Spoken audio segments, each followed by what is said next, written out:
ඔබ දන්නවද ශ්‍රී ලංකාවේ ජනගහනය 11.9ක ප්‍රමාණයක් දියවැඩියාවෙන් පෙළෙන බව. නොවැම්බර් 14 ලෝක දියවැඩියා දිනය විදිහට ලෝක සෞඛ්‍ය සංවිධානය විසින් නම් කරලා තියෙනවා. ජාත්‍යන්තර දියවැඩියා සංගමයට අනුව වයස 20-79 අතර වූ ලක්ෂ 16ක් ශ්‍රී ලාංකිකයින් මේ වෙනකොට දියවැඩියා රෝගයෙන් පෙළෙනවා.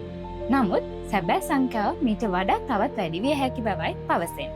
ඒකට හේතුව තමයි මේ වෙන විට තවත් අනාවරණය නොවූ රෝගීන් බොහෝ සංඛ්‍යාවක් සමාජයේ ගැවසෙන. දියවැඩියාවට ප්‍රධාන හේතු තමයි වැරදි ආහාර පුරුදු, ක්‍රියාකාරී නොවූ ජීවන රටාව, කාර්ය බහුලත්වය සහ මානසික ආතතිය. දියවැඩියාව කියන්නේ සයිලන්ට් කිලර් කෙනෙක්.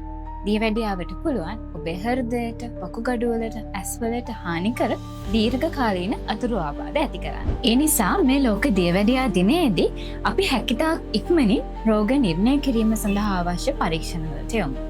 ඒ වගේම ක්‍රියාකාරී ජීවන රටාවකට සහ නිවැරදි ආහාර රටාවකට හුරු වෙමින් දියවැඩියාව තුරන් කිරීමට දායක වෙමු.